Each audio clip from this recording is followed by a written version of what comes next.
Good morning students, black diamond mining classes में आपका स्वागत है। जैसा कि आप जान रहे हैं कि एमसीएल और एससीसीएल के एग्ज़ाम्स चल रहे हैं और उसके रिगार्डिंग आपके जो नॉन टेक के जो सब्जेक्ट्स हैं वो यहाँ पढ़ाए जा रहे हैं। आज आपका जो टॉपिक है, एक नया टॉपिक रहेगा जो ओल्ड क्वेश्चन पेपर है आपका एमसीएल का ओल्ड क्वेश्चन पेपर जो आपका 2023 में एग्ज़ाम हुआ था माइनिंग सरदार का, उसका ये पार्ट 1 है। इसके बाद जो पार्ट 2 है वो ओवरमैन का आएगा और इसमें जो माइनिंग से रिलेटेड जो टॉपिक्स हैं वो आपके दीपक साहू सर कवर कर रहे हैं और जो नॉन टेक में मैथमेटिक्स और रीजनिंग आई थी उसकी टॉपिक्स का आज एक वास्ट सिलेबस या एक वास्ट क्वेश्चन पेपर हम आपके सामने लेकर आए हैं। और उसके साथ आप देख सकते हैं कि जो आपका पहला क्वेश्चन है ये कोडिंग और डिकोडिंग से रिलेटेड आया था। जो आपका क्वेश्चन पेपर आया था उसमें ये एक लैंग्वेज में पूछा गया था, ईगल को 30 के बराबर बताया गया था और पूछा गया था कि जो फ्रिस्क है उसको किस तरीके से कोडेड किया जाएगा। तो यहाँ आप देख सकते हैं कि जो ईगल है, ईगल को हम नॉर्मल लैंग्वेज में लिखते हैं और इसका एक नॉर्मल फार्मूला जो बताया गया था आपको कोडिंग डिकोडिंग का एक सब्जेक्ट में, कि यहाँ पर जो वैल्यूज़ हैं, जैसे यहाँ जो ई है, ई का जो प्लेस वैल्यू है जो अल्फ़ाबेटिकली ऑर्डर में देखा जाता है वो 5 होता है। सिमिलरली ए का जो है वो 1 है और जी है 7, एल 12 और ई 5। अब हम इसे जब जोड़ते हैं तो हम ये पाते हैं कि इसका जो टोटल वैल्यू है वह आपका 30 के बराबर हो जाता है। सिमिलरली जब यहाँ पर एक ये फॉर्मूला या फिर एक ये नॉर्मल एक रीज़न लिया गया है कि इनको जोड़कर इसका जो टोटल है सम वो यहाँ पर बताया जा रहा है। तो अब हम फ्रिस्क को भी इसी लैंग्वेज में पहले जो उसका अल्फ़ाबेटिकल ऑर्डर है उसके हिसाब से उसको नंबरिंग कर देंगे। जो एफ़ है वो आप जानते हैं कि अपने ऑर्डर पे 6 नंबर पर रहता है और आर जो है 18 नंबर पर है, फिर आई जो है वो 9 है और एस 19 है और के है जो 11 है। तो सिमिलरली हम इसको भी 1 + 18 + 9 + 19 + 17 करके जोड़ लेते हैं तो हमें मिलता है 63। अब 63 हम ऑप्शन में चेक करते हैं तो हमें बी जो ऑप्शन है वो इसका करेक्ट आंसर मिलता है। और यहाँ से हम ये समझ जाते हैं कि एक नॉर्मल कोडिंग डिकोडिंग में क्या होता है कि एक आपको जो नाम दिया उसमें एक संबंध रहता है, वैसे हमें वो संबंध जो है, जैसे यहाँ एडिशन का संबंध है वही संबंध हमें जोड़ना होता है। अब खास बात यह है कि जो कोडिंग डिकोडिंग से जो एक टॉपिक आपका आया था, एक सब्जेक्ट क्वेश्चन आया था, उसी से रिलेटेड इसमें कुछ और भी क्वेश्चन आपको मैं कराऊंगा। चलिए अगले क्वेश्चन को देखते हैं हम। जो आपका अगला क्वेश्चन है उसमें सिमिलर क्वेश्चन है, एप्पल है, एप्पल इज कोडेड एज 50 दिया गया है। एप्पल का भी यही हम करेंगे कि हम इसमें जो एप्पल है उसको जनरली जैसा लिखना है, पहले नॉर्मल एक फॉर्मेट में लिखेंगे जिससे हमें पता चले कि क्या किया गया है। एप्पल जो है, एप्पल की वैल्यू में ए है जो है A1 रखता है, P16 रखता है, P16 रखता है, L12 रखता है एंड E5 रखता है। जब हम इसे टोटल जोड़ते हैं तो सिमिलरली हमें वही पैटर्न मिलता है जो पिछले क्वेश्चन में आपने किया था कि इसकी वैल्यू 50 हो जाती है। तो अब हमें ऑरेंज जो है, ऑरेंज उसे सॉल्व करना है। तो वहाँ पर हमें मिलता है कि जो O है उसकी वैल्यू 15 है, R की वैल्यू 18 है, A 1 रखता है, फिर N जो है वह 14, G 7 एंड E 5 रखता है। तो इसे जब हम टोटल जोड़ते हैं तो हमें जो वैल्यू मिलती है वह मिलती है 60 और इस तरीके से इसका जो आंसर है वो आपको C मिल जाता है। इसे आप चेक कर लीजिएगा। इसके बाद चलिए हम अगले क्वेश्चन की तरफ बढ़ते हैं। जो आपका अगला क्वेश्चन, तीसरा क्वेश्चन है, तीसरे क्वेश्चन में लिखा है if zebra is coded as. उसमें नॉर्मली उसका कोड दिया है कि ज़ेब्रा को अगर ऐसे लिखा जाए तो हॉर्स को कैसे लिखा जाएगा। तो यहाँ पर पहले हम वही प्रोसेस अपनाते हैं कि हम ज़ेब्रा को जो वैल्यू है उसके अकॉर्डिंग लिख के रखते हैं, फिर देखते हैं क्या है। ज़ेब्रा की जो वैल्यू है वो 26 है, वो अल्फ़ाबेटिकल का लास्ट नंबर, लास्ट डिजिट है, लेटर है।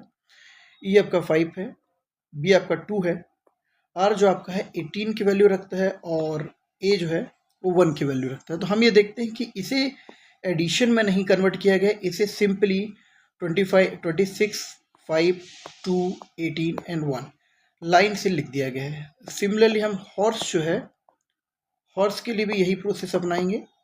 हॉर्स में जो एच की वैल्यू है 8 है वो हम लिखेंगे। अब यहाँ जैसे 8 लिख रहे हैं तो हमें ये समझ में आ रहा है कि ये जो दो क्वेश्चन है ये ऑलरेडी जो ऑप्शंस है वो यहाँ से पॉइंट आउट हो जाएंगे। अब हम आगे बढ़ते हैं। जो आपका अगला है वो है, यहाँ पर आपको एक इंटरनल जो क्लासेस चल रही है, जो बैचेस में चल रही है, वहाँ पर इससे रिगार्डिंग एक इजॉइड करके एक फॉर्मूला है, जिसमें इजॉइड फॉर्मूला जो है वो ई जो टे ई, इसमें जो है यहाँ से एक फॉर्मूला याद करने के लिए दिया जाता है कि बस सिंपली आपको ये वैल्यूज़ याद रखनी है। इजॉइड जब आप लिखते हैं तो उसमें हर 5 के मल्टीपल्स पे ही नंबर दिए गए हैं। ये क्षमा चाहूँगा, यहाँ थोड़ा सा गलती हुई है लिखने में। 20 एंड ये 25, ये 5 के डिविजिबल्स में है। तो वहाँ से जो ओ है वो जनरली आपको जल्दी याद आ जाएगा, जिससे आपको एक बेंच मार्क रहेगा कि आपके माइंड में एक नंबर्स रहेंगे, आपको ज़्यादा कैलकुलेट करने में प्रोसेस नहीं टाइम देना पड़ेगा। फिर हम आर की तरफ बढ़ते हैं तो 18 आता है, एस 19 आता है और ये 5 आता है। तो अब हमारी जो वैल्यू होगी 815181915। तो ये जो ए है ये इसका ऑप्शन का करेक्ट आंसर हो जाता है। क्वेश्चन 4 की तरफ बढ़ते हैं। तो क्वेश्चन 4 में देखते हैं कि SCD दिया हुआ है, TEF दिया हुआ है। यहाँ पर एक कॉमन संबंध हमें मिलेगा जो हम चेक करेंगे कि क्या यहाँ पर मिल रहा है हमें। TEF यहाँ लिखा हुआ है, इसके बाद UGH यहाँ लिखा हुआ है, फिर बीच के ये 3 अल्फाबेट यहाँ पर जो है वो गायब है, और फिर WKL यहाँ एक संबंध स्थापित हो रहा है। यहाँ अगर +1 कर रहे हैं तो ये लाइन से एक जा रहा है, यहाँ U आ जा रहा है, तो U के बाद +1 करते हैं तो हमें जनरली जो वर्ड है वो V मिलता है। अब यहाँ देखते हैं तो जो C है, C में C के बाद यहाँ पर आपका जो है वो E आया हुआ है, D को यहाँ एलिमिनेट किया मतलब +2 चल रहा है, E के बाद F को एलिमिनेट करके G किया गया +2। अब यहाँ +2 करेंगे तो H को हम एलिमिनेट करेंगे तो हमें मिलेगा I, और I के बाद फिर J एलिमिनेट होके K आ जाता है। और सिमिलरली यहाँ पर वही प्रोसेस फिर से अपनाई गई है, +2 किया गया है एलिमिनेशन के प्रोसेस में, +2 करते तो यहाँ पर हमारा J जो है वो आएगा, और फिर J में K एलिमिनेट होता है तो L आ जाता है। तो इस तरीके से जो हमारा आंसर है वह बन जाएगा VIJ। अब ये ऑप्शन हम चेक करेंगे तो C ऑप्शन इसमें जो है हमको इसका मिल रहा है। सिमिलरली अगला क्वेश्चन हम देखते हैं जो है 4th number question. 4th number question में भी इस तरीके का कोई एक संबंध हमें चेक करना पड़ेगा। हम इससे पहले लिख लेते हैं कि ये किस तरीके से वर्क कर रहा है। इसे चेक करने की ELFA, फिर यहाँ पर हम GLHA लिख रहे हैं, फिर ILJA लिख रहे हैं। ये इस तरीके से लिखने में संबंध थोड़ा ढूंढने में आसानी मिलती है। ये मेरा तरीका है जो मुझे मतलब एक थोड़ा नॉर्मल तरीका लगता है, जो आसान तरीका लगता है। अब इसमें ये तो पता चल रहा है कि जो लास्ट डिजिट है, जो लास्ट अल्फ़ाबेट है वो ए ही होगा, क्योंकि इसमें कोई परिवर्तन नहीं किया गया है। तो अब ऑप्शन में तो सभी में ए है, तो हम थोड़ा से अलग देखते हैं कि सबसे ऊपर वाले में क्या किया गया है। शायद यहाँ से कुछ एलिमिनेशन हमको मिल जाए, कोई नंबर एलिमिनेट हो जाए। तो यहाँ ई के बाद +2 वाला फिर से हम वही पैटर्न देख पा रहे हैं, तो आई के बाद +2 में हमारा के मिल जाता है। तो के मिलने का फ़ायदा ये है कि हमें 2 जो ऑप्शन है जो विदाउट के वाले हैं वो एलिमिनेट यहाँ पर हो जाते हैं। अब यहाँ पर भी एल लगातार चल रहा है, एल में कोई डिफरेंस नहीं किया गया है, तो हम एल इसको यहाँ पर पुट करते हैं। तो के एल के दोनों ऑप्शन अभी भी अवेलेबल हैं। अब हमें लास्ट डिजिट देखना है कि एफ में क्या ऑप्शंस चल रहे हैं। तो एफ में फिर से हमें लग रहा है कि F+2 H+2 J+2 और एन जो भी वैल्यू आएगी जो हमारी आ रही है एल, तो KLLA जो है ये हमको ऑप्शन इसमें मिल रहा है। इस तरीके से हमारा कोडिंग से रिलेटेड जो है एक सवाल आपका आया था, उससे 4 सवाल एक्स्ट्रा आपको बताए गए हैं रफ आइडियाज़ के लिए किस तरीके से आप इसको प्रोसेस करते हैं। अब अगला, तो जैसा देख सकते हैं कि प्रॉफिट एंड लॉस के भी कुछ क्वेश्चंस आते हैं, और उसके रिगार्डिंग आपका जो पहला क्वेश्चन है, चलिए उस पर हम फोकस करते हैं। तो क्वेश्चन में देख सकते हैं कि एक वस्तु को उसके मूल्य, विक्रय मूल्य के 57% पर बेचने पर, कोई वस्तु है उसके पर एक विक्रय मूल्य डाला गया, एक जो हम बेचते हैं या दुकानदार जब बेचता है तो उसमें फिर उसने उसे डिस्काउंट करके 57.5% पर बेचा।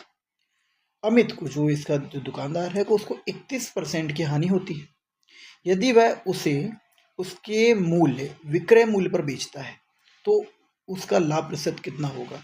मान लेते हैं, देखिए यहाँ पर सवाल में हमें अभी ओरिजिनल जो विक्रय मूल्य है कि वह वस्तु रियल में कितने में खरीदी गई वह हमें नहीं पता है, हमें उसको बेचा कितने पे क्या ये नहीं पता है। बट हम ये कर सकते हैं कि हम मान लेते हैं कि जो इसका जो ओरिजिनल एसपी है, ये यहाँ पर हम इसको नाम दे देते हैं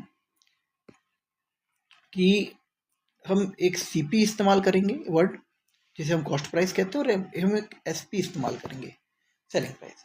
अब हम ये मानते हैं कि मान लीजिए कि जो विक्रय मूल्य है ओरिजिनल एसपी वो 100 है, राइट, कि इतने में बेचा जाना था। प्रश्न के अनुसार अमित इस मूल्य पर 57% पे बेच दिया उसे उसने, और 31% की हमें जो है इस पर हानि हो गई। अब जो 31% की हानि है वो ये मानते हैं कि जो सीपी था, ठीक, सीपी में 31% की हानि बराबर आता है हमारा 69%। तो यह जो मूल्य है, ये मानते हैं कि 100 में उसका एक मान लेते हैं कि 100 रुपीज़ का जो सेलिंग प्राइस था उसकी जो उसने 57.5 रुपीज़ में से बेच दिया, मान लेते हैं। तो यहाँ से हमें थोड़ा आसान हो जाएगा सवाल सॉल्व करना। तो वह जो 57% है वो 69% है कॉस्ट प्राइस का, राइट। यहाँ से अभी तक इतना समझने में कोई दिक्कत नहीं कि सीपी जो है वो 69% है और वह 69% 57.5% है। तब हम ये निकालते हैं कि 69% ऑफ सीपी जो है हमें वह पता चला है कि ये 57.5% है। 57.5, इसको एक्स भी ले सकते हैं, आर मान लीजिए, इससे आर मानने में आसानी होती है। तो सीपी जो है यहाँ पर, अब इसे हमें सीपी निकालना है। तो सीपी निकालने के लिए जो ये 69% है, 16/100 इसे हम मानते हैं, ऑफ का क्या होता है, ये वहाँ जाके डिवाइड में चला जाता है। तो 57.5 डिवाइड बाई 69 इंटू 100, ये जो वैल्यू होगी ये हमारी कॉस्ट प्राइस हो जाती है, ठीक। ये हमारी जो है सीपी रहेगी। अब सीपी को हम थोड़ा और आसान कर लेते हैं। तो सीपी जो हमारा है, ये वैल्यू आप ध्यान रखिएगा, 100 से इंटू करने पर 5750 डिवाइडेड बाय 69, ये आपका जो है सीपी है। और ये लगभग जो सॉल्व करते हैं हम, तो ये 83.3333 पर जाता है। अब हमें ये जानना है कि अगर हम इसे 100 रुपये में बेचते, ये हमारा कॉस्ट प्राइस है। अब इसे हम अगर 100 रुपये में बेचते, जो ओरिजिनली जो पूछा गया है कि उसे उस मूल्य विक्रय मूल्य पर बेचता, जो 100 है, अगर इसमें बेचता तो कितने % का लाभ होता। तो चलिए इसे आगे सॉल्व कर लेते हैं। अब यहाँ पर जो हमें सीपी मिला था, आपका जो सीपी था वह हमको मिला था 5750 डिवाइडेड बाय 69, ये हमको मिला हुआ था। अब हमें ये पता है कि इसे हमें 100 रुपये पर बेचना है, राइट। तो लाभ जो होता है हमारा, उसका हम फॉर्मूला जानते हैं कि विक्रय मूल्य जो अपना आपका एसपी है माइनस सीपी होता है, राइट। तो 100 माइनस 5750 डिवाइड बाई 69। हम इसे नॉर्मली सॉल्व इसलिए नहीं कर रहे हैं डेसिमल्स में जाकर, क्योंकि हो सकता है कुछ हम आगे सॉल्व करें और हमें एक अच्छा आंसर मिल जाए, या हमारा सवाल विदाउट ज़्यादा खोज पर निकल जाए। अब यहाँ पर हम इसे, यहाँ पर जो है हम इसका जो है ये भिन्न है, एक भिन्न दिख रही है और एक ये भिन्न नहीं है। अभी इसमें बटे में एक मानते हैं और इसे हम फिर वही दोनों में हर जो है वो बराबर करते हैं। हर बराबर करने के लिए हम नीचे 69 लेके जाएंगे, तो ऊपर भी 100 इंटू हमें 69 करना होगा। तो उससे जो वैल्यू हमारी वो मिल जाएगी 6900, माइनस हम करेंगे यहाँ 5750 होल डिवाइडेड बाई 69। तो यहाँ से हमें वैल्यू मिलती है 115069, ये हमारा लाभ होता है। ये सभी अभी अजम्पशन पे चल रहा है। अब हमें जो सवाल है पूछा गया, लाभ प्रतिशत क्या होगा। जब हमें लाभ मिल गया है तो लाभ प्रतिशत निकालने के लिए हमें लाभ जो है डिवाइडेड बाय सीपी, जो हमारा फॉर्मूला है कि profit divided by CP into 100, तो यहाँ से हमें इसका लाभ प्रतिशत मिल जाता है। अब आपको यहाँ पर सीपी पता है, यहाँ पर आपको लाभ पता है, राइट। तो जब आपको सीपी यहाँ पर 5750 पता है डिवाइड बाई 69 माइन, और 1569 जो है डिवाइड बाई 69 ये आपका लाभ है, तो वो प्रतिशत निकालना बहुत आसान हो जाता है। अब इसे हम पुट करेंगे वैल्यू को 1500 divide by 69 whole divided by 5750 divided by 69 अब 6 इंटू 100।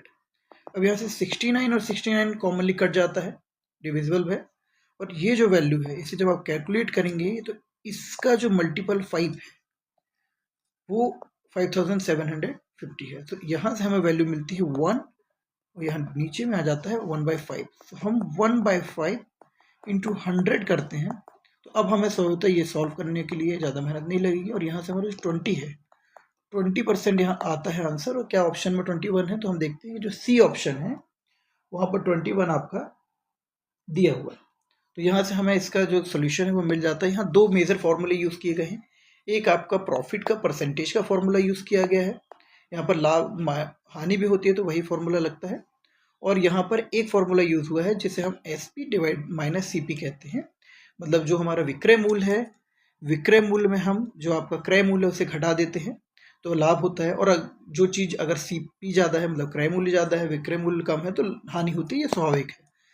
तो इस तरीके से इस सवाल को हम यहाँ पर जान लेते हैं। अब चलिए अगले सवाल की तरफ। तो चलिए हम अगले क्वेश्चन की तरफ बढ़ते हैं। देखते हैं क्वेश्चन नंबर 2 में क्या बात कह रही है। क्वेश्चन नंबर 2 में बताया जा रहा है कि एक व्यक्ति 1400 में एक साइकिल खरीदता है जिसमें एक आपका जो है इसे आपको CP दे दिया गया है, कॉस्ट प्राइस। दूसरा बोला गया है हानि होती है, तो लॉस हुआ है 15% का। ये इतनी चीज़ें आपको दी गई है। साइकिल का विक्रय मूल्य ज्ञात क्या है। अब इसमें सवाल में बस हमें SP निकालना है। तो हम SP का एक फॉर्मूला हम जानते हैं कि CP इंटू 100 प्लस माइनस क्यों होता है, इनकेस अगर लाभ होता है तो हम वहाँ प्लस करते हैं और अगर हानि होती है तो हम वहाँ पर 100 से उस चीज़ को माइनस कर देते हैं, डिवाइडेड बाय 100। अब यहाँ हमें पता है कि हमें स्वतः हानि हो रही है, तो हमारी जो वैल्यू है वो हो जाएगी 14 जो कि हमारा CP है इंटू 100 माइनस हमारा 15% का लॉस हुआ है डिवाइडेड बाय 100। यहाँ से हमें जो वैल्यू मिलती है वो मिलती है 14 इंटू 85 डिवाइडेड बाई 100। यहाँ से हम इसे सॉल्व करते हैं। अब हमारा एक नॉर्मल सवाल बनता है कि 14 इंटू 85 हम करें और यहाँ से हमें अभी जवाब मिल जाए, तो वो हमें जो है मिलेगा 1190। और यहाँ ऑप्शन में आप देख सकते हैं कि 1190 बी ऑप्शन आपका यहाँ पर करेक्ट आंसर हो जाएगा। इसी तरीके अब यहाँ पर हम अपना तीसरे सवाल की तरफ बढ़ते हैं। तीसरे सवाल में बताया गया है यदि 12 वस्तुओं का क्रय मूल्य 10 वस्तुओं के विक्रय मूल्य के बराबर है तो लाभ प्रतिशत ज्ञात कीजिए। हालांकि इस टाइप के सवाल हमेशा आते हैं, थोड़ा सा कन्फ्यूजन होता है, मगर इसे जब हम एक एक करके समझते हैं तो इसमें कन्फ्यूजन दूर हो जाता है। अब सबसे पहले ये बता रहे हैं यदि 12 वस्तुओं का क्रय मूल्य CP जो है 12 ऑब्जेक्ट्स का, ठीक, हम मानते हैं कि एक वस्तु 1 रुपये की थी, तो हम ये मान लेते हैं कि 12 वस्तुओं का जो क्रय मूल्य था वो 12 हो गया, सवाल को आसान बनाने के लिए। और SP जो बोल रहा है वो ये कह रहा है कि 10 वस्तुओं के विक्रय मूल्य के बराबर है, तो 10 वस्तुओं का विक्रय मूल्य यहाँ से हमें बताया जा रहा है। तो हम ये मानते हैं कि जब CP ये हो गया हमारा 12, तो 10 वस्तुओं का जो है CP है इंटू 1 करते हैं, हमें 10 हो जाता है। यहाँ पर हमें इसकी वैल्यू CP की 10 मिल रही है और 10 वस्तुओं का जो विक्रय मूल्य है वह बराबर है CP जो पुराना है 12 का, तो 10 वस्तुओं का जो विक्रय मूल्य है वो हो जाता है 12 रुपये और कॉस्ट प्राइस हो जाती है 10 रुपये। तो हमें पता है कि 10 रुपये जो है वो CP है और 12 रुपये जो है वह SP है, 100 होता है। तो अब हमें ये पता है कि 12 जो बेचा गया और 10 जो है खरीदा गया, तो यहाँ से हमें 2 रुपये का प्रॉफिट हो रहा है। अब जब प्रॉफिट हमें निकल आया है तो अब सवाल में ज़्यादा कुछ बचता नहीं है, परसेंटेज वही है 2 रुपीज़ जो है जो आपका यहाँ पर लाभ है, और वहीं पर CP जो है आपका वो 10 था इंटू 100 हम कर देते हैं। तो यहाँ से सवाल वही सॉल्व करते हैं। 20% जो है हमारे ये प्रॉफिट आता है जब हम किसी वस्तु को बेचते हैं, 10 वस्तु को बेचते हैं जो 12 वस्तुओं के विक्रय मूल्य के बराबर थी। तो ऑप्शन यहाँ A जो है आपका वो करेक्ट आंसर हो जाता है। इसी तरीके से चलिए अपने अगले सवाल की तरफ बढ़ते हैं। अगला सवाल है कि एक दुकानदार एक वस्तु को 20% के लाभ पर बेचता है। एक दुकानदार एक वस्तु को 20% के लाभ पर बेचता है।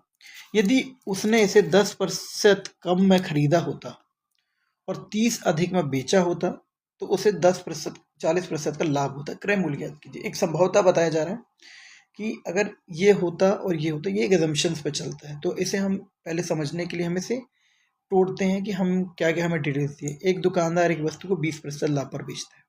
20% लाभ पर बेचता है से हमारा तात्पर्य यह है कि अगर वह वस्तु 100 रुपए की थी तो वह 120 पर बेची गई, राइट। अब यहाँ हम इसे x मान लेते हैं समझने के लिए। RS भी लिख सकते, तो x लिख देते हैं। ये इसका CP था पहले और ये फिर SP हो गया। ये कहा जा रहा है, ये पहले कथन से जो हमारा पहला कथन है उससे हमें इतना मिल रहा है। दूसरा कथन ये कह रहा है यदि उसने इसे 10% कम में खरीदा होता, 10% कम में खरीदा होता और 30 रुपए अधिक में बेचा होता तो 40% का लाभ होता। अब अगर हम मानते हैं कि पहले जो CP था 10x था, 10% 10x का कम, तो जो नया CP जो होता वह होता 90x। क्लियर है। अब यह 90x तो हमें मिल गया CP। अब वह बोल रहा है कि यदि इसे हम बेचते 30 रुपए अधिक करके, ठीक, तो हमें जब 30 रुपए अधिक करके हम इसे बेचते तो हमें 40% का प्रॉफिट होता, राइट। तो ये वैल्यू जो होती वह 100% पहले थी प्लस 40% इक्वल टू 140% ये कहला जाती, राइट। तो यहाँ से हमें ये मिलता है कि अब एक 90x का 140% क्या होगा। एक सवाल ये भी बनता है 90x का 140% क्या होगा। तो 90x का 140% 140 divide by 100 equals to 126x। ये एक वैल्यू आती है। अब यह 126x क्या है ये हम समझेंगे। ये एक्चुअली 40% के साथ का है 120x। अब डिफरेंस जो है इतने में बेचा जा रहा है और इतने में खरीदा जा रहा है। ये बेचने वाला मूल्य है और ये खरीदने वाला मूल्य है। जब हमें 40% का प्रॉफिट हो रहा हो और 30 रुपए की जो वैल्यू है उसका यूटिलाइजेशन कैसे होगा वो आगे देखते हैं। अब हमारा CP जो है वो 90x हमें पता चल चुका है। SP जो है वह 120x हमें पता चल चुका है। सवाल में हम देखते हैं कि यहाँ पर एक चीज़ और की गई थी, वह ये बताया गया है कि ये जो आपका है ये नया SP है। कंडीशंस तब है जब 10% कम करके बेचा जा रहा है। वहीं पर एक कंडीशन पहले है जो 120 रुपीज़ पे जो बेचा गया, जो 120x था। तो पहला जो SP था वह था 120x, राइट, जहाँ पर 20% का हमें लाभ हो रहा था। और नया SP जो है, जो एजम्पशन के बाद जो हम प्राप्त कर रहे हैं वह है 126x। ये दो अलग अलग है। इनमें जो है वहाँ हमें बताया जा रहा है कि 40% का लाभ हो रहा है। तो हम ये पाते हैं कि जो नया SP है वो 126x है और जो पुराना XP था वो 120x है। इसे हम अगर माइनस करते हो 6x मिलता है। और यह 6x क्या है, यही 6x है 30 रुपए अधिक में बेचा गया। पहले 120x में बेचा गया था, फिर हमें पता चला कि 120x में बेचा गया है जो कि 30 रुपए है। तो यह जो 6x है इसकी वैल्यू 30 रुपए है। यहाँ से हमें x की वैल्यू मिलती है जो है 30 डिवाइड बाई 6 इक्वल टू 5। अब इसकी वैल्यू जब हमें क्रय मूल्य ज्ञात करने के लिए पुट करेंगे तो x हमें मिल चुका है 5। अब यहाँ CP जो हमने लिया था 100x, राइट। अब इस 100x में हम जब 5 को मल्टीप्लाई करते हैं तो हमें मिलता है 500, राइट। तो यहाँ पर हमें ऑप्शन में भी एक ऑप्शन है B ऑप्शन जो इसे फुलफिल करता है। तो इस सवाल का जो आंसर है थोड़ा घुमाकर है, मगर समझने में इस तरीके से हम इसे सॉल्व कर सकते हैं। चलिए अगले क्वेश्चन की तरफ बढ़ते हैं। अगला क्वेश्चन कहता है by selling a fan for 19 100, a man has a loss of 5%, at which what price should he sell it to gain 20%. अब ये हमें सवाल में पता चल रहा है कि उसने बेचा। सीपी हमें अभी यहाँ पर नहीं पता है, मगर हमें एसपी पता है कि एसपी 1900 है, जहाँ पर लॉस हो रहा है 5% का, राइट। तो हमें निकालना है पहले सीपी, और सीपी के बाद हमें 20% के प्राप्त करने के लिए इसे किस मूल्य में बेचा जाए, फिर एक नया एसपी हमें यहाँ से मिलेगा। सवाल आसान है। सीपी निकालने के लिए हम ये जानते हैं कि जो ये 1900 है, ये एक्चुअली 100 माइनस 5% बोले तो 95% है सीपी का। तो यहाँ से सीपी निकालते हैं हम 1900 डिवाइडेड बाई 95, क्योंकि उसका परसेंटेज है, इंटू 100। ये हमारा एसपी है डिवाइडेड बाई परसेंटेज, कितना है ये, इंटू 100। यहाँ से हमें इसे सॉल्व करने पर हम पाते हैं कि ये जो है वह 2000 RS है। अब यहाँ से हमें सीपी, यहाँ से इस सॉल्यूशन से मिलता है, अब इक्वेशन से मिलता है। अब सीपी हमें मिल चुका है, हमें लाभ बताया गया 20%, तो हम सिंपली इंटू, अब जब लाभ 20% होगा तो एसपी जो है वह 120% हो जाएगा। तो सीधे वो 120 करते हैं इंटू 100 इक्वल्स टू, हमारा जो आंसर है वो करने के बाद हमारा 2400 RS यहाँ पर हमें मिल जाता है। तो ये हमारा बी ऑप्शन यहाँ पर करेक्ट हो जाता है। अब चलिए अगले क्वेश्चंस की तरफ बढ़ते हैं। यहाँ पर हम देखते हैं कि अगले जो क्वेश्चंस हैं वो लेटर एंड नंबर सीरीज पर रखे गए हैं। अब लेटर एंड नंबर सीरीज पर आपका क्वेश्चन भी आया था, select the terms from among the given option that can replace the question mark in the following series. अब नॉर्मल सीरीज है, वही हम फॉर्मूला पुट करेंगे, जो हमारा तरीका है हमें इसे सॉल्व करने का, कि हम यहाँ पर इनकी वैल्यूज लिखेंगे, और A677, C585, E509, G449। अब यहाँ पर अगला जो है वो हमें वैल्यू पुट पता करनी है। अब यहाँ दो चीज़ें चल रही है, एक आपका जो लेटर सीरीज है और एक जो आपका नंबर सीरीज है, दो का एक कॉम्बिनेशन चल रहा है। हम यहाँ पर पहले ये पाते हैं कि यहाँ तो हमें आंसर मिल रहा है कि +2 चल रहा है, तो हम प्लस जी में +2 करते हैं तो हमें आई मिल जाता है। अब यहाँ हमें देखना है कि यहाँ क्या चीज़ हो रही है। तो यहाँ हम जब चेक करते हैं कि अगर इन्हें हम इनका डिफरेंसेस चेक करें, इनका हम अगर डिफरेंसेस देखते हैं तो हमें मिलता है कि 677 माइनस 585 जो है उसकी वैल्यू 92 होती है, फिर इसके बाद इसकी वैल्यू 72 हो रही है, इसके बाद इन दोनों की वैल्यू 60 हो रही है। अब यहाँ से हमें एक मिल रहा है कि पहले 20 माइनस हुआ फिर 12 माइनस हुआ, और अभी एक कॉमन लॉजिक हमें नहीं मिल रहा है। हम एक बार और प्रोसेस करते हैं कि नंबर सीरीज में हम ये देखते हैं कि हम एक बार माइनस करने के बाद एक बार और माइनस करके हम लॉजिक चेक करने का प्रयास करते हैं। तो यहाँ हम देख रहे हैं कि इन दोनों के बीच का डिफरेंस 16 है और इन दोनों के बीच का डिफरेंस 16 है। तो हम ये जो आइडिया हमें मिल रहा है 16 वाला, इसे अगर हम पुट करते हैं तो अगला जो डिफरेंस है वो अगर 16 रहेगा तो यहाँ वैल्यू 44 रहेगी। जब यहाँ वैल्यू 44 होगी तो 449 जो वैल्यू है इसमें हम 44 माइनस करेंगे तो हमें मिलता है 405। अब जब 4045 मिलता है तो देखते हैं क्या कि I405 का कोई ऑप्शन यहाँ अवेलेबल है, तो बिल्कुल अवेलेबल है, बी ऑप्शन है अवेलेबल है। तो इस तरीके से इसका जो क्वेश्चन का आंसर है उसे हम दो पार्ट में वर्क करते हैं, एक हम लेटर सीरीज को सॉल्व करते हैं और फिर एक हम नंबर सीरीज को सॉल्व करते हैं। और चलिए अगले क्वेश्चन की तरफ बढ़ते हैं। इसके अगला क्वेश्चन हम देखते हैं कि अगला क्वेश्चन दिया, select the term that replaces in the series Z100 X21।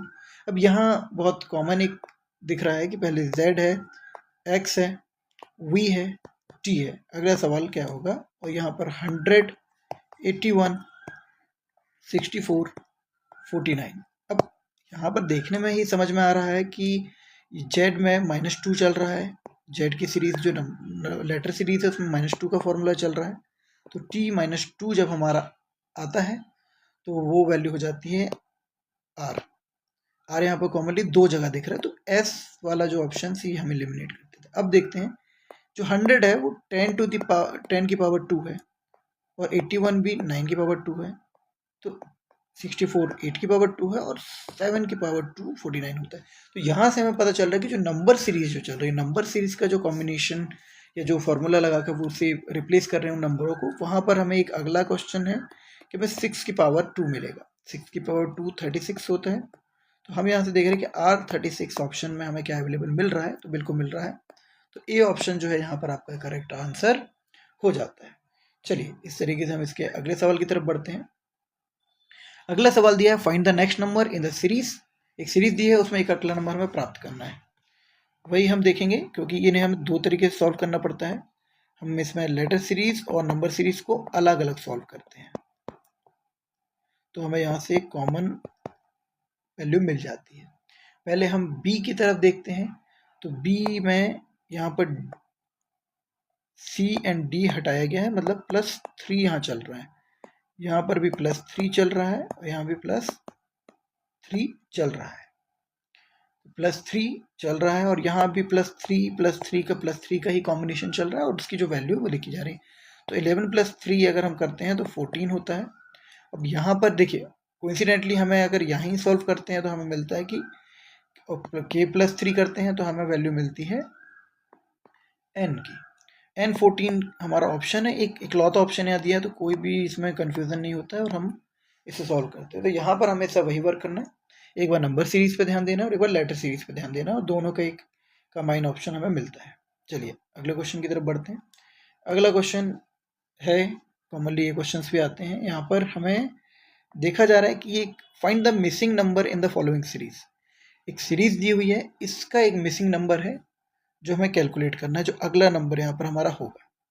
अब 11 13 17 19 23 एंड 25। अब देखिए यहाँ पर अगर हम पहले देखते हैं तो हमें ये मिल रहा है कि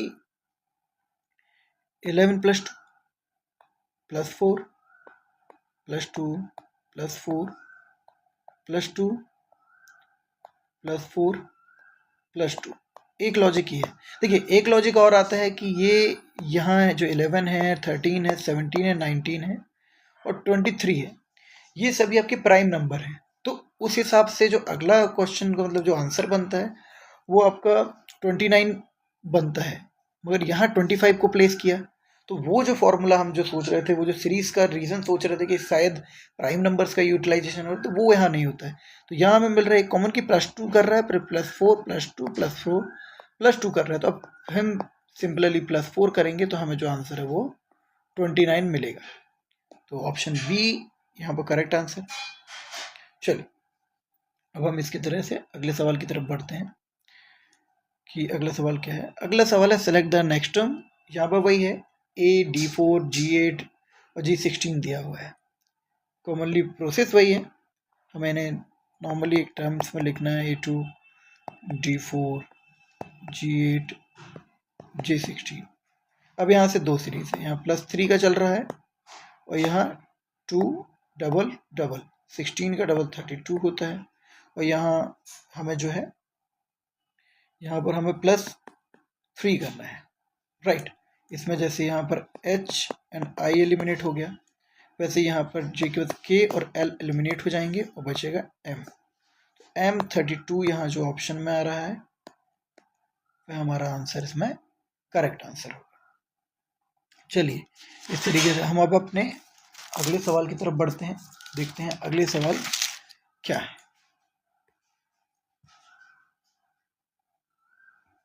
अब हमारा एक क्वेश्चन है जो MCL के एग्जाम में आया था, वह आया था एवरेजेस के ऊपर।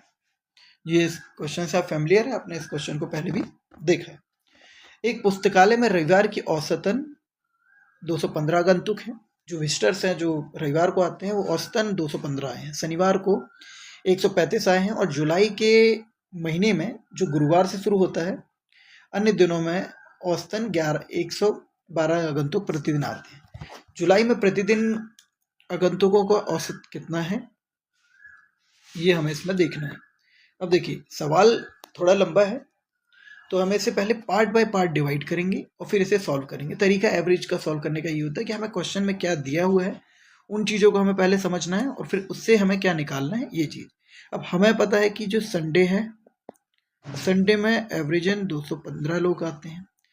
सैटरडे है, सैटरडे में 135 लोग एवरेजन आते हैं क्योंकि ये हॉलीडेज होते हैं। और बाकी जो दिन है, रेस्ट डेज जो है, आरडी लिख सकते हैं, उसे 112 है। अब जो यहाँ पर ये चीज़ें पहले से दी हुई हैं, एक चीज़ और दी है कि महीना जो है वो गुरुवार से स्टार्ट हो रहा है। अब ट्यूसडे से स्टार्ट हो रहा है, ट्यूसडे, फ्राइडे, सैटरडे, संडे, यहाँ से चलेगा। अब इसके बाद यहाँ जो है ये 3 तारीख हो जाती है, यहाँ 4 तारीख होती है, 2 तारीख, 1 तारीख। अब हमें कैलकुलेट करना है कि टोटल तो हमें पता है कि 31 दिन होते हैं जुलाई में, तो होता है जुलाई में 31 दिन होते हैं। अब हमें ये कैलकुलेट करना है कि इसमें कितने संडे आ रहे हैं, कितने सैटरडे आ रहे हैं और बाकी दिन कितने हैं। तो यहाँ से हमें मिलता है कि सैटरडे जो है वो 3 तारीख को था, तो अगला जो होगा वो 10 तारीख को होगा, उसका अगला 17, 24, 31। इस तरीके से जो सैटरडे हैं वो आपके 5 हो जाएंगे। एस टी यहाँ पर, सॉरी, एस टी से डिनोट कर देते हैं हम।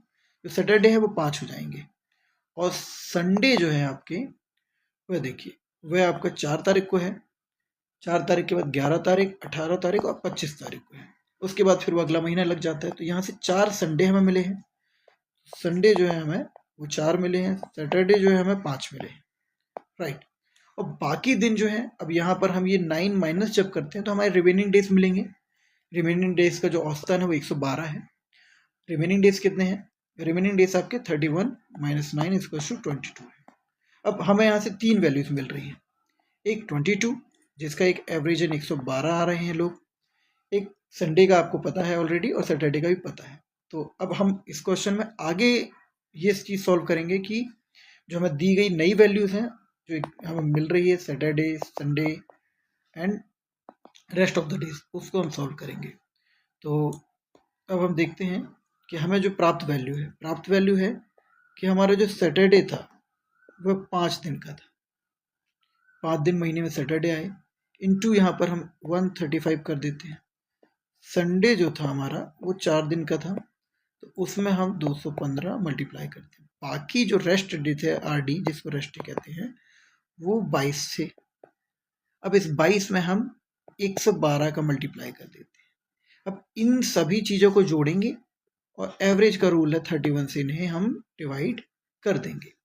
अब जब हम सबसे पहले सैटरडे की बात करते तो 135 इंटू 5 जो वैल्यू आती है वो होती है 675 प्लस संडे का हम काउंट करते हैं 215 इंटू 4, इसको शो मिलता है 860। इसे 22 इंटू 112 आप कैलकुलेट कर लीजिएगा, इससे 2465 हमें मिलता है, होल डिवाइडेड बाय 31। अब यहाँ से सवाल ज़्यादा डिफिकल्ट नहीं बचता है, इसे जब हम जोड़ देंगे तो हमें वैल्यू मिलती है 3999 डिवाइडेड बाय 31। अब इसे आप सॉल्व कर लीजिएगा, इसका आंसर आपको 129 होगा और 129 ऑप्शन में दिया है, तो सी ऑप्शन इसका जो है वो आपका करेक्ट आंसर हो जाएगा। चलिए अब एवरेजेस के कुछ इसी से रिलेटेड और सवाल सॉल्व करते हैं। The average of 5 consecutive odd number is 33।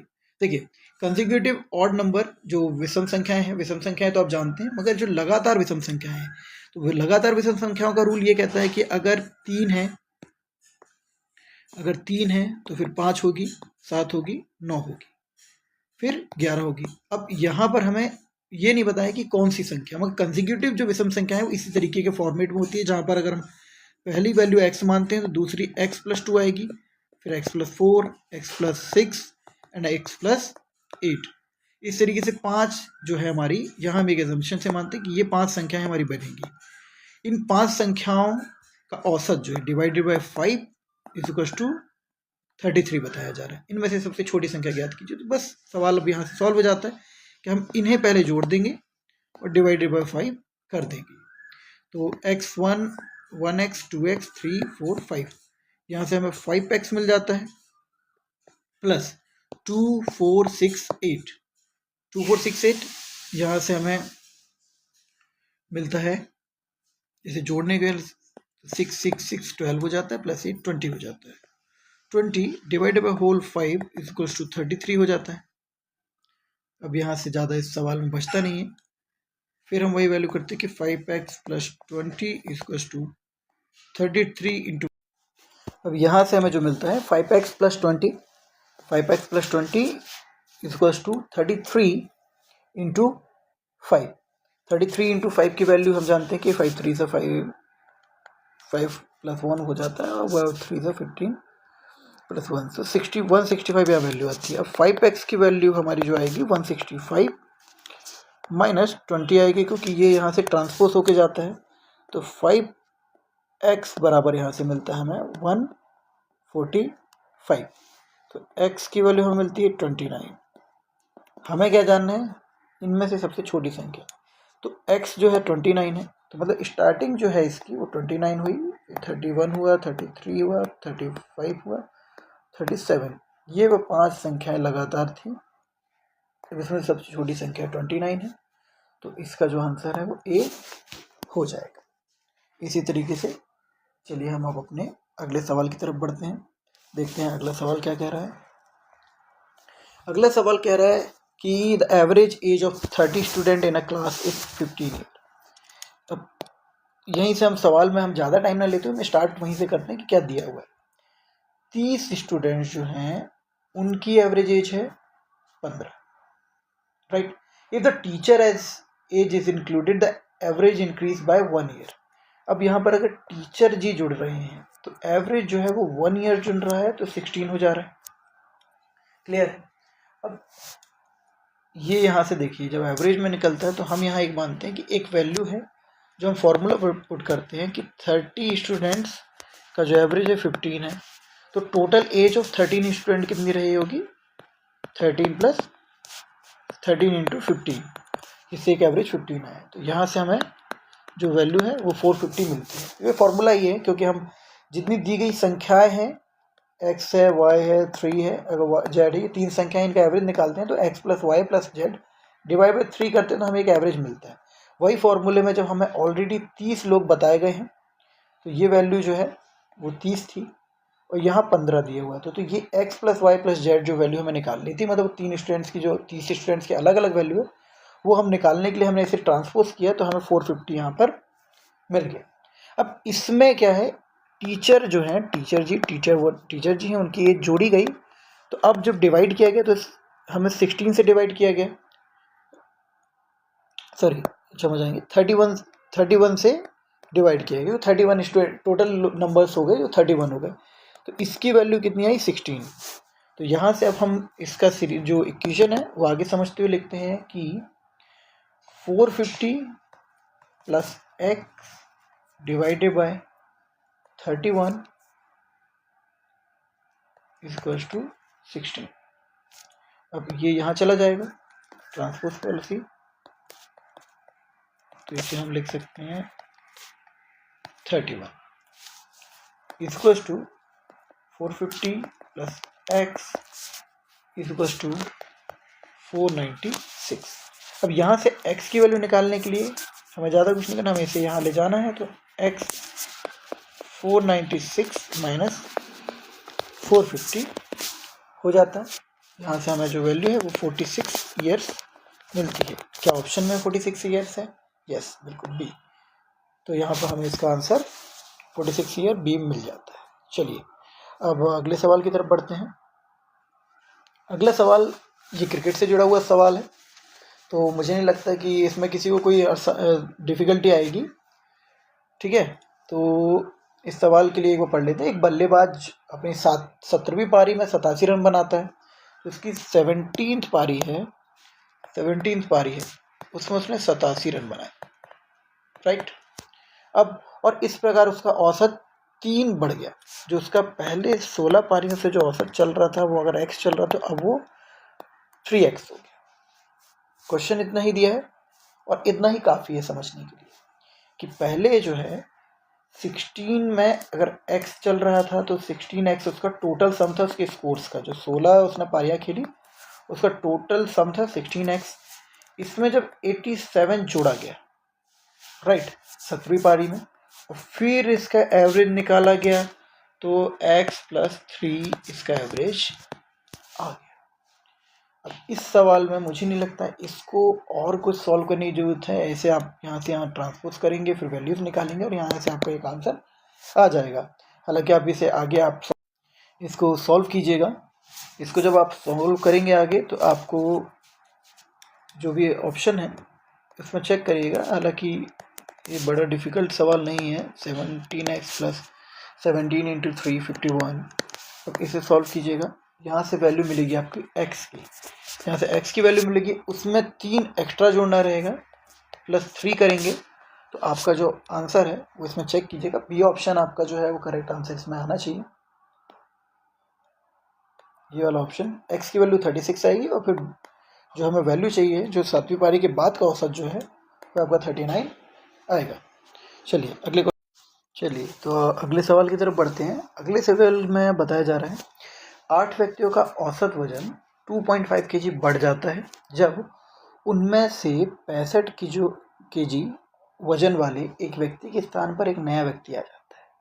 नए व्यक्ति का वजन कितना हो सकता है? सवाल में थोड़ा कन्फ्यूज़न है मगर सवाल आसान है। हम समझते हैं कि पहले जो 8 लोग थे उनका एक एवरेज था x, तो टोटल जो सम थी उन 8 लोगों का जो वजन था वो था 8x। उसमें से एक व्यक्ति चला गया जो 65 kg का था और इसकी जगह एक व्यक्ति आया जो y kg का था। इतने में समझने में कोई दिक्कत नहीं है। अब जब ये आया और फिर जब इसका एवरेज निकाला गया, जब फिर इसका एवरेज निकाला गया, वही डिवाइड बाय 8 किया गया जो भी, तो वैल्यू आई x + 2.5। जैसा कि बताया गया कि जो वैल्यू थी वह 2.5 kg बढ़ गया। यहाँ से हमें इसका जो वैल्यू है वह मिलता है। अब ये 8 ट्रांसपोज होकर यहाँ चला जाएगा तो 8x, जो 8x है -65 + y इक्वल्स टू, ये 8 यहाँ ही मल्टीप्लाई होगा तो 8x + 8.8 × 2.5 इक्वल्स टू 20 kg, तो सॉरी 20 है ना। तो यहाँ से हम 8x से 8x हमारा कटेगा तो बचेगा -65 + y इक्वल्स टू 20। y की वैल्यू ये -65 जो है इसको यहाँ ट्रांसपोज कर देंगे तो 20 + 65 equals to y equals to हो जाता है 85 kg। क्या ऑप्शन 85? बिल्कुल सही, सी ऑप्शन यहाँ पर दिया हुआ है 85 kg।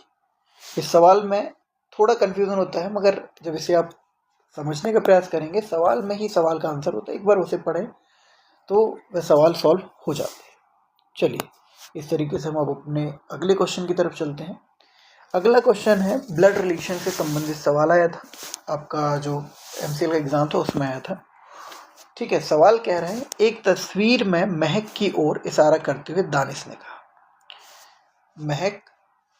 एक तस्वीर में महक की ओर इशारा करते हुए दानिश ने कहा उसके पिता का केवल एक पोता ग्राइंडचाल है जिसके पिता मेरे भाई हैं। दानिश का महक से क्या संबंध है? सबसे पहले हम ये समझते हैं कि एक तस्वीर जो है थी, एक उसमें कोई आदमी औरत कुछ बना हुआ था, उसकी तरफ क्या हुआ कि दानिश ने कहा, दानिश देख रहा था उसकी तरफ, एक तस्वीर में महक की ओर इशारा करते हुए दानिश ने कहा कि उसके पिता, जो इनके पिता हैं, का केवल एक पोता है ग्रैंड चाइल्ड जो है एक है। ठीक, जिसके पिता, अब इसके जो पिता हैं, यहाँ पर जो पर्सन है वह इसके दादाजी हो जाते हैं या तो नाना जी हो जाते हैं। ग्रैंड चाइल्ड की बात है। जब ये औरत है यहाँ पर तो ये हर फादर है ओनली, हर फादर इंग्लिश में देखिए यहाँ पर लिखा हुआ हर फादर, मतलब ये एक औरत है, इस मतलब महिला है, महिला का पिता जो है उसका जो नवासा है, मतलब ये इसके नाना जी हो जाते हैं।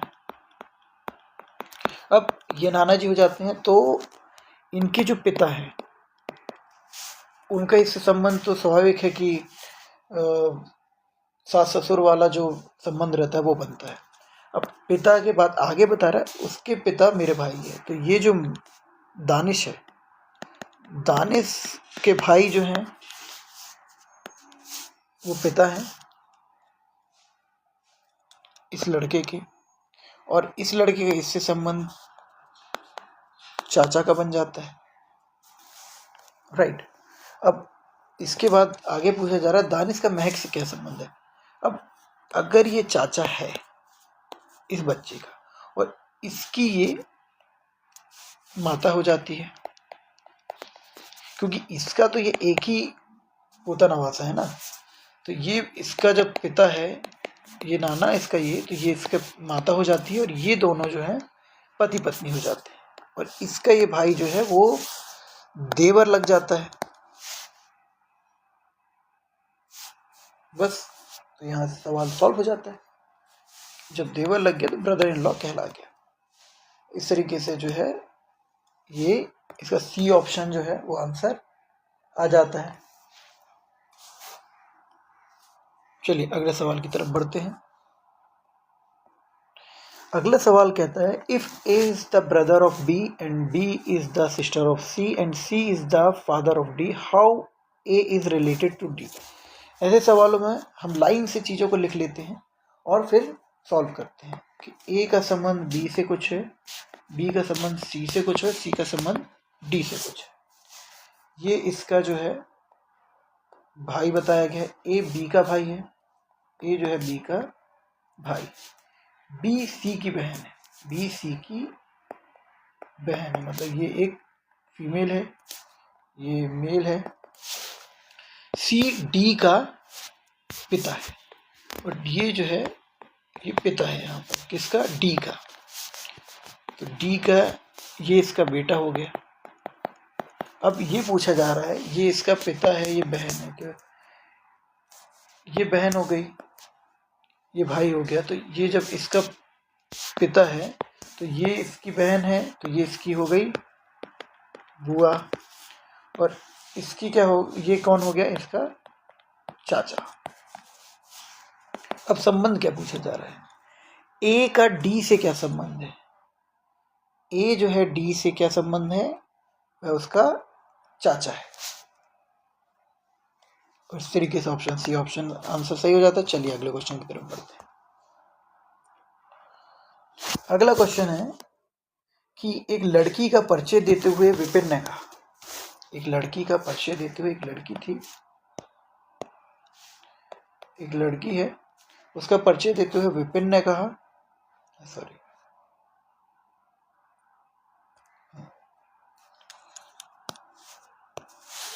एक लड़की का परिचय देते हुए विपिन ने कहा उसकी माँ मेरी सास की, उसकी माँ मेरी सास की इकलौती बेटी। विपिन का लड़की से क्या संबंध है, तो हम समझने के लिए पहले लड़की देखते हैं। अब यहाँ से इस लड़की के बारे में क्या बोला, उसकी माँ, इसकी माँ मेरी सास की इकलौती बेटी है। अब यहाँ से विपिन की जो सास है, सास की इकलौती बेटी ये है, अब ये सास है तो इसकी ये बेटी हुई, तो इन दोनों का जो संबंध है वो पति पत्नी का हुआ।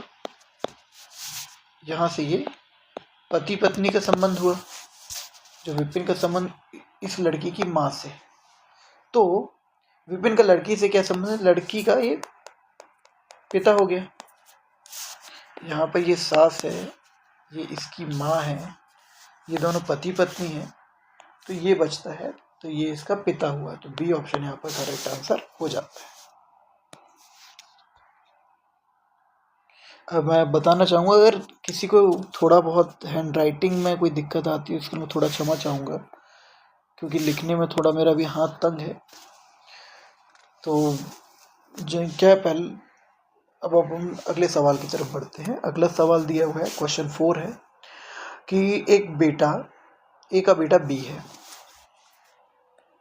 ए का बेटा बी है, बेटा सी से विवाहित है, सी और इन लोग के बीच में शादी हुई है,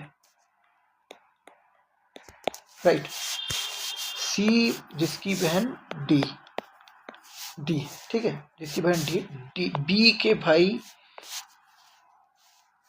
ई से विवाहित है, ई से विवाहित है। जो डी है वो बी का जो भाई है ई, उससे इनकी शादी हुई है।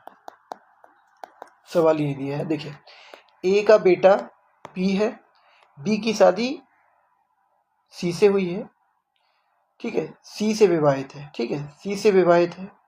ए का बेटा बी है, सी से विवाहित है, जिसकी बहन डी बी के भाई ई से विवाहित है। अब बचता है डी का ए से क्या संबंध है। अब जो डी है वो पहली बात तो फीमेल है, और फीमेल है। अब ये जो हैं ये कौन कहला गए भाई, इनके जब ये पिता हैं इन दोनों के, तो स्वाभाविक बात है कि सी के ससुर हैं तो डी के भी ससुर होंगे, राइट। तो डी ए का डी से संबंध अगर पूछा जाता तो ए का डी से संबंध ससुर का, और डी का ए से संबंध पूछा जा रहा है तो यहाँ पर आ जाता है daughter in law. Daughter in law जो बहू जो कहलाती है, बहू का संबंध है। तो सी यहाँ पर आंसर जो है वह करेक्ट आंसर इसका हो जाता है। चलिए अगले सवाल की तरफ बढ़ते हैं। अगला सवाल पांचवा सवाल है। पांचवा सवाल दिया है, एक तस्वीर की ओर इशारा करते हुए एक महिला प्रमोद से कहती है, मैं इस महिला की इकलौती बेटी हूँ। एक तस्वीर हम बना लेते हैं देखने के लिए कि एक तस्वीर है।